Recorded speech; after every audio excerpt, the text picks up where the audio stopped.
Hello guys, welcome to students park. இன்றைக்கி நம்ம 10th ஸ்டாண்டர்டில் உள்ள 7th யூனிட் மென்சுரேஷனை பார்க்க போகிறோம். ஃபஸ்ட்டு மென்சுரேஷனை பொறுத்த வரைக்கும் ஃபார்முலாஸ் மட்டும்தான் நம்ம மெயினாக ஃபோக்கஸ் பண்ண வேண்டியது. ஃபார்முலா மட்டும் நம்ம படிச்சுக்கிட்டோம்னாலே ஈஸியாக நம்ம சம் அட்டன் பண்ணலாம். தான் மென்சுரேஷன் ஈஸியான சம். அதே மாதிரி கம்பல்சரியில் கேட்குற வாய்ப்பும் உண்டு. ஃபஸ்ட்டு நம்ம ஃபார்முலா எல்லாத்தையுமே மனப்பாடம் பண்ணிக்கணும்.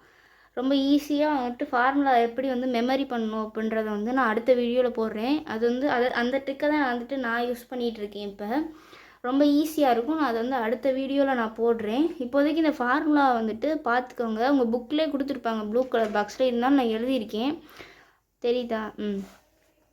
இப்போ ஃபஸ்ட்டு இந்த ஃபார்முலா எப்படிலாம் யூஸ் பண்ணலாம், எப்படிலாம் ஈஸியாக நம்ம யூஸ் பண்ணி மெத்தடை கொண்டு வரலாம், புக் மெத்தட் இல்லாமல் நம்மளாம் ஈஸியாக எப்படி கொண்டு வரலான்றதை நம்ம பார்ப்போம். ஓகே, நான் இப்போ மென்சுரேஷன் எடுத்தாச்சு. இப்போ ஃபஸ்ட்டு நீங்கள் இந்த ஃபார்முலா ப்ளூ கலர் பாக்ஸ் எல்லாத்தையுமே மெமரி பண்ணிக்கோங்க. இந்த ஒவ்வொரு ப்ளூ கலர் பாக்ஸையும் நீங்கள் படிச்சிருங்க. ஃபஸ்ட்டு இந்த ஃபார்முலாவும் படிச்சிட்டிங்க. அடுத்து ஹாலோ சிலிண்டர் ஃபார்முலா, இந்த 4 ஃபார்முலா நீங்கள் ஃபஸ்ட்டு படிச்சிட்டிங்க அப்படின்னா அதுக்கான எக்ஸாம்பிள் 7.1, எக்ஸாம்பிள் 7.1, 7.2, 7.3, அதே மாதிரி ஹாலோ சிலிண்டர் அதுக்கான ஒரு எக்ஸாம்பிள் இருக்குது பார்த்தீங்களா. இதை படிச்சுட்டு இதை பார்த்துட்டு அதுக்கப்புறம் எக்ஸசைஸ் கொடுத்துருப்பாங்க பார்த்தீங்களா. எனக்கு எக்ஸசைஸ் இருக்குது. எக்ஸசைஸ் 7.1ல் சிலிண்டர் எல்லா சம்மையும் நீங்கள் பார்த்துட்டிங்க அப்படின்னா அது உங்களுக்கு ரொம்ப ஈஸியாக இருக்கும். ஒரு ஃபார்முலாவுக்கும் ஒரு சம் இருக்கும்ல, அந்த சம் அந்த ஃபார்முலா படிக்கிறப்ப இந்த சம்மை பார்த்துட்டிங்க அப்படின்னா அது ரொம்ப ஈஸியாக இருக்கும். ஃபஸ்ட்டு இந்த ஃபார்முலா எல்லாத்தையும் மெமரி பண்ணிவிட்டு அதுக்கப்புறம் தான் நம்ம சம் எடுக்கணும். அதில் மட்டும் கரெக்டாக இது பண்ணுங்கள். இப்போ ஃபஸ்ட்டு எக்ஸாம்பிள் அப்படின்றது ஈஸியான ஒரு எக்ஸாம்பிள். ஓகே, இப்போ ஒரு கொஷின் பேப்பர் நான் வச்சுருக்கேன். இப்போ 3rd யூனிட் நம்ம போனதில் நடத்தின கொஷின், அந்த 3 கொஷின், அந்த 3.19 லெவல் 12 13 இருந்துச்சுன்னா அந்த 3 கொஷினுமே இம்பார்ட்டன்றனால இந்த 3 கொஷினுமே வந்திருக்கு கொஷின் பேப்பரில். இது எங்கள் மிஸ் எடுத்த கொஷின்னு உங்களுக்கு ரெஃபரன்ஸ்க்காக காட்டுறேன். ஸோ அடுத்து த வால்யூம் ஆஃப் த கோனோட ஃபார்முலா படிச்சிட்டிங்க அப்படின்னாலே இதை நீங்கள் ஈஸியாக அட்டன் பண்ணலாம். கோனோட சிஎஸ்சி என்ன அப்படின்னா πr. அதே மாதிரி கோனோட டிஎஸ்சி என்ன அப்படின்னா πr l+r. இது ரொம்ப ஈஸியான ஒரு ஃபார்முலானா அது கோனோட ஃபார்முலா தான். கோனோட ஃபார்முலா படிச்சிருந்தீங்கனாலே இது எல்லாமே 5 மார்க்கு, 2 மார்க் இல்லை, இது எல்லாமே 5 மார்க்கு, 7மே 5 மார்க்கு. ரொம்ப இம்பார்ட்டன்ட்னு 5 மார்க்கு. இதை நான் ஜெராக்ஸ் எடுத்து வச்சுருக்கேன். இதில் இண்டஸ்ட்ரியல் மெட்டல் அப்படின்றது எக்ஸாம்பிள் ரொம்ப ஈஸி. அதே மாதிரி கேப்சூல் சம், இந்த கேப்சூல் சம்முக்கு நீங்கள் ஹெமிஸ்பியரோடதும் சிலிண்டரோடதும் நீங்கள் ஃபார்முலா படித்து வச்சுக்கணும். இது வால்யூமோடதும் சேர்ந்து இருக்குது. நான் சொன்னது வெறும் சர்ஃபேஸ் ஏரியாவுக்கு மட்டும்தான் நான் ஃபார்முலா எழுதி வச்சுருந்தேன். சர்ஃபேஸ் ஏரியாவுக்கு மட்டும்தான் என்ன பண்ணியிருந்தேன்னா ஃபார்முலா எழுதி வச்சுருந்தேன். இங்கே இருக்குது பாருங்கள், ஃபார்முலா எழுதி வச்சுருந்தேன் நான் சர்ஃபேஸ் ஏரியாவுக்கு மட்டும். வால்யூமுக்கு தனியாக ஃபார்முலா நம்ம படிக்கணும். அதுவும் புக்கில் கொடுத்துருப்பாங்க, நான் இங்கே எழுதி வச்சுக்கிறேன். இது ஃபஸ்ட்டு நீங்கள் ஃபார்முலா படிக்கிறீங்க அப்படின்னா எழுதி வச்சுக்கோங்க. எழுதி உங்கள் ஓன் ஹேண்ட் ரைட்டிங்கில் நீங்கள் படிக்கிறப்ப அது ரொம்ப ஈஸியாக மெமரி ஆகும். இதுதான் ஃபார்முலாவை எப்படி மெமரி பண்ணுறதுன்றதை நான் அடுத்த வீடியோ நான் உங்களுக்கு போடுறேன். ஆனால் நீங்கள் உங்களோட ஓன் ஹேண்ட் ரைட்டிங்கில் ஃபார்முலா எழுதி படிச்சிங்க அப்படின்னா அது ரொம்ப ரொம்ப ஈஸியாக உங்கள் மைண்டுக்கு ரொம்ப ஈஸியாக புரியும்.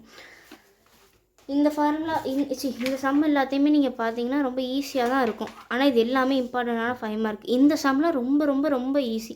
என்னென்னா இப்போ ஒரு சிலிண்டர் ட்ரம் இருக்கான், அதோட ஹைட் 20 சென்டிமீட்டரான், ரேடியஸ் 14 சென்டிமீட்டரான். ஸோ இதோட சிஎஸ்ஏவும் டிஎஸ்ஏவும் கண்டுபிடிக்கணும். நான் இங்கேயே உங்களுக்காக போட்டு காண்றேன். ஃபஸ்ட்டு சிஎஸ்ஏ கண்டுபிடிக்கிறதுக்கு ஃபார்முலா 2πRH. ஸோ இப்போ 2 × 22/7. ஆரோட வேல்யூ நமக்கு என்ன கொடுத்துருக்காங்க, πRH. அப்போ ஆரோட வேல்யூ என்ன கொடுத்துருக்காங்க, ×14. அப்போது ×14. நெக்ஸ்ட்டு என்ன கொடுத்துருக்காங்க, ஹச்சோட வேல்யூ, ஹைட்டோட வேல்யூ 20ன்னு சொல்லி கொடுத்துட்டாங்க. ஸோ இப்போ 20. 1 7 is 7, 2 7s are 14. இது ரெண்டையும் மல்டிப்ளிகேஷன் பண்ணால் 44. இது ரெண்டையும் மல்டிப்ளிகேஷன் பண்ணால் 88 × 20 என்ன கிடைக்கும். இப்போ மல்டிப்ளிகேஷன் பண்ணணும் அப்படின்னா 2 இந்த 0 எடுக்காமல் 2 மட்டும் நான் எடுத்திருக்கேன். 8 2s are 16. 8 2s are 16, reminder 1. 8 2s are 16, 17. So இந்த 0 நம்ம விட்டோம் பார்த்தீங்களா, அந்த 0வை இங்கே ஆட் பண்ணிக்கணும், அவ்வளோதான். ஸோ அப்போ ஆன்சர் என்ன அப்படின்னா 760. இதில் வந்து நமக்கு எந்த யூனிட்ஸில் கொடுத்துருக்காங்க, சென்டிமீட்டர் யூனிட்ஸில் கொடுத்துருக்காங்க. அப்போ நம்ம என்ன எழுதணும்னா சென்டிமீட்டர் ஸ்கொயர் அப்படின்ற யூனிட்ஸில் நம்ம எழுதணும். ஸோ அடுத்து டிஎஸ்சியை வந்து கண்டுபிடிக்கிறதுக்கு ஃபார்முலா வந்து 2πr h+r. அதான் வந்துட்டு ஃபார்முலா. 2 × 22 / 7 × 14. இதையும் ப்ளஸ் பண்ணணும். ஸோ அப்போ 20 × 24 20 14 ஆட் பண்ணால் 34. 34. ஸோ இப்போ வந்துட்டு 1 7 is 7, 2 7s are 14. ஸோ இப்போ இதே மல்டிப்ளிகேஷன், இதோட மல்டிப்ளிகேஷன் 88 for 34 நம்ம பண்ணோம். ஸோ இப்போ நான் அந்த 4 எடுத்துக்கலாமா அப்படின்னு கேட்டிங்கன்னா அப்படி எடுத்துக்கூடாது. ஒன்லி 0 மட்டும் தான் அப்படி பண்ண முடியும் அந்த மெத்தடில்.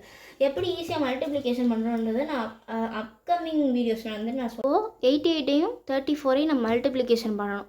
மல்டிப்ளிகேஷன் பண்ணோம் அப்படின்னா வந்து 88ஐ 34ஆல், அதாவது 88 வந்து 34ஆல் மல்டிப்ளிகேஷன் பண்ணணும்.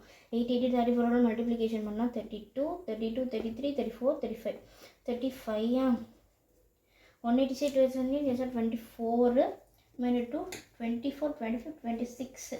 ஸோ அப்போ இங்கே 2 9 9 2 அவ்வளோதான் ஆன்சர். ஸோ இந்த சின்ன சம்மு தான், இது ரொம்ப சிம்பிளான ஒரு சம்மு. இந்த சம்மில் நம்ம ஈஸியாக வந்துட்டு நம்ம என்ன பண்ணலாம் அப்படின்னா போடலாம். உங்களுக்கு கொஷின் பேப்பர் உங்களுக்கு ஒழுங்காக தெரிலன்னா நான் காட்டுறேன், அவங்க பார்த்துக்கோங்க. இது எல்லாமே வந்து இம்பார்ட்டண்ட்டான ஒரு இம்பார்ட்டண்ட் கொஷின்ஸ். இது எங்கள் ஸ்கூல்லே எங்களுக்கு கொடுத்தது. இது நீங்கள் ரெஃபர் பண்ணிக்கிறீங்கன்னா பண்ணிக்கோங்க.